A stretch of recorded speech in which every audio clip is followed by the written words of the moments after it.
Hi there, this is Ranjit from tech2pass.com, and in this video we're going to do the gaming review for this Moto G. I've already done the unboxing for this phone, so if you want to know what comes inside the box and a general overview, you can check out the unboxing video. Links will be in the show notes. And this Moto G packs some very impressive specs for a mid-range phone. Though it's a mid-range phone, the pricing is very aggressive, and for that I would say it's a pretty good phone. And first let me show you the configuration using CPU Z. And as you can see, it sports a Snapdragon based quad-core processor clocked at 1.19 GHz. That's almost 1.2 GHz, and it's a quad-core processor, and the GPU on this is a Adreno 305, and it's based on the Snapdragon 400 chipset. The manufacturer is Motorola, of course, and out of the box it comes with Android version 4.3, that is Jelly Bean, and this Moto G is going to get the KitKat update in January. It has 1 GB of RAM, and the display panel is a 720p panel. It's a 4.5 inch screen. So that's for the configuration. And I also ran some benchmarks. I know that benchmarks are not very important. So let me just show you the scores. I ran the quadrant, and as you can see, let me just zoom in a little bit. We got a score of 8,116 in the quadrant, which is actually a decent score, I would say. I also ran the Antutu benchmark, and as you can see in the Antutu benchmark, we got a score of 17,610, which is again a very impressive score, I would say. So that's for the benchmarks, and let's quickly jump to gaming. I'll start with some casual games, and then we'll move to some heavy games. Let's start with Subway Surfer. This is a free game that you can download from the Play Store. So this is Subway Surfer. And another good thing is the screen quality that Motorola has used is very good. And actually it's a very bright screen. I'm almost kept the phone at the lowest brightness, and still, as you can see, it's pretty bright. And the quality of the screen is also very good. The color reproduction, I would say, is very good. So this is Subway Surfer, and as you can see, it's running actually pretty well.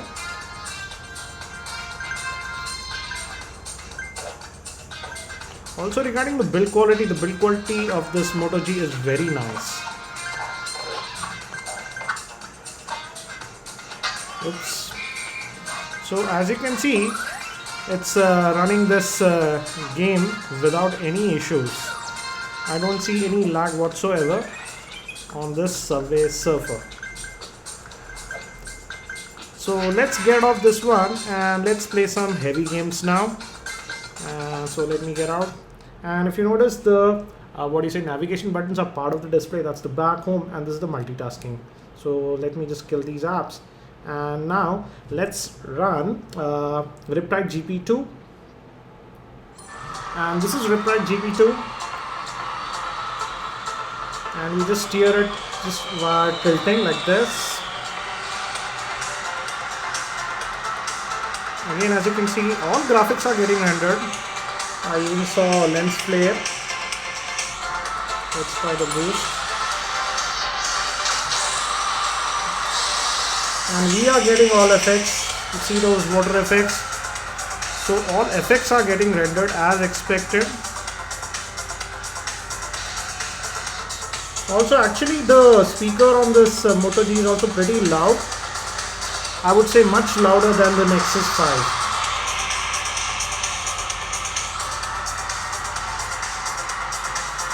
So as you can see, it's running this Riptide GP2 without any issues, and all graphics are getting rendered as expected.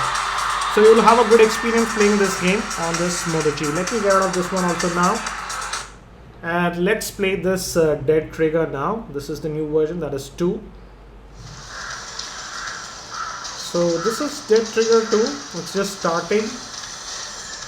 And as you can see, it's very smooth initial impression. So this is the second level for Dead Trigger 2.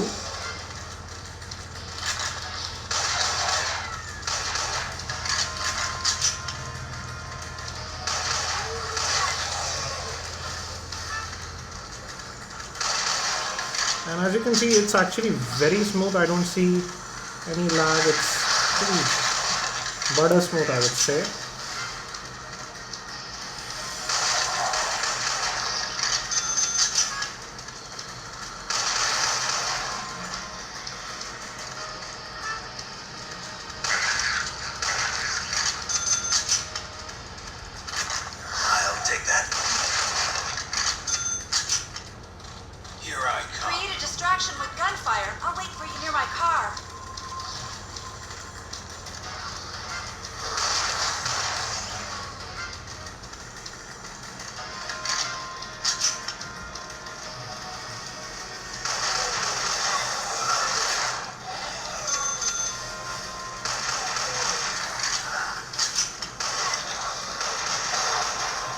So as you can see, this is Dead Trigger, and Moto G has no problem playing this Dead Trigger too.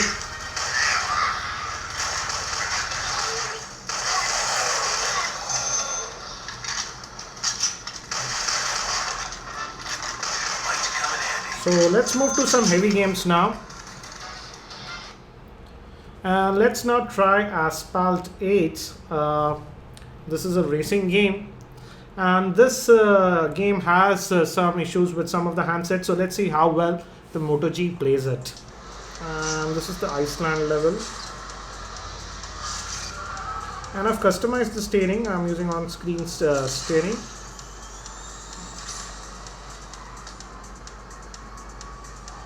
And as you can see, all graphics are getting rendered as expected.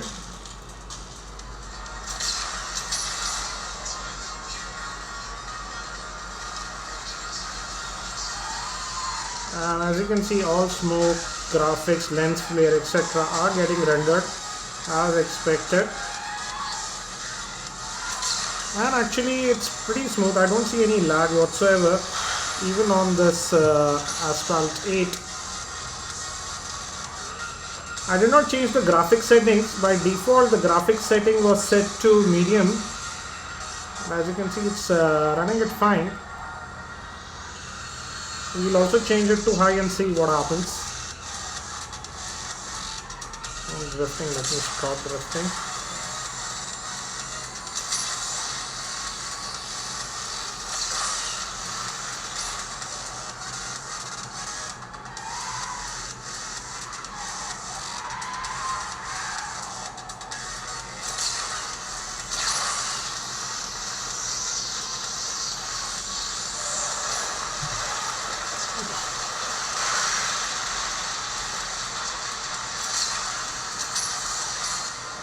So as you can see, it's playing this Asphalt 8 actually pretty well.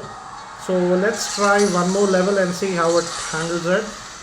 And I've changed the graphics settings again. Let me show you the same now. And we have set it to high. That's the max. And let's see how well it handles. Let's play one more level. And this is a high graphics setting. So let's see how it handles it.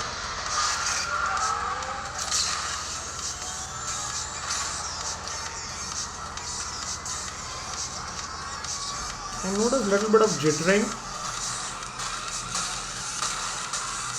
Yes, there is a little bit of frame skipping at this high setting, but it's very playable. But I would say for the smoothest frame rates, keep it to medium level. As you can see, it's still very much playable even at high settings. Oops.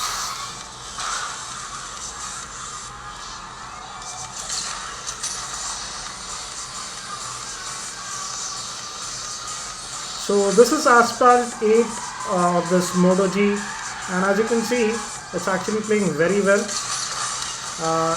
Right now it's at high graphics settings, the max, and still it's pretty much playable. But for the best, I noticed a little bit of skipping of frames in very high settings like this. So for the best frame rates, I would say restricted to the default setting, that is medium. So this is Asphalt 8. Let's get out of this and let's move to another game, that's Modern Combat 4 now. So this is Modern Combat 4. And this is a first person shooter, FPS game.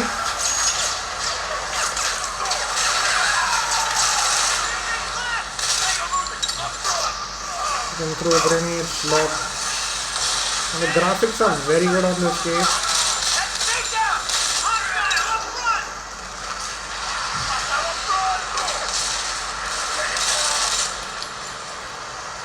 And as you can see, it's playing actually pretty well, even this game.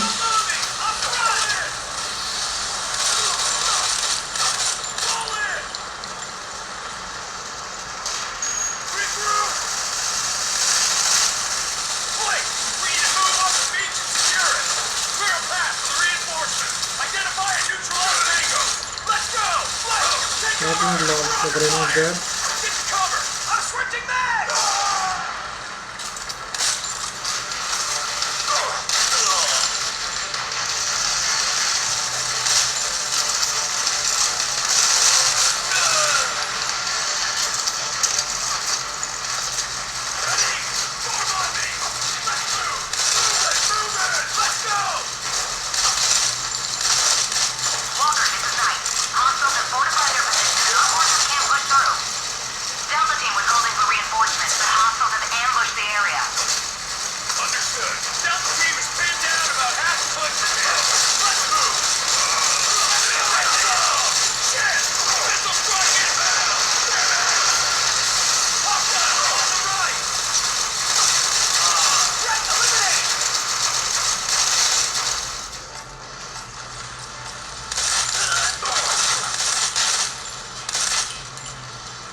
So we can conclude that this Moto G also plays this Modern Combat 4 very well, and you won't have any problems playing even this game. So let me get off this one also now. So what do I feel about the gaming capabilities of this Moto G? Actually, I'm pretty impressed. I didn't expect that. Yeah, I was expecting it could play casual games and mid-range games like Dead Trigger, etc. pretty well, but I did not expect that it could play heavy games like Asphalt 8 and Modern Combat 4 or this fluently. So overall, I would say this Moto G is even good for gaming. But again, if you're buying this device just for gaming, do note that Moto G does not support any external storage. It does not have a micro SD card slot. So if you're a heavy gamer, it will be best that you opt for the 16 GB version and not the 8 GB version. I'll also be doing a full in-depth review for this Moto G very soon. So if you aren't subscribed to my YouTube channel, subscribe to the same. I hope you found this video helpful. If you found it helpful, I'll appreciate if you can click the like button. Thank you. This is Ranjit, and I hope to see you in my next video.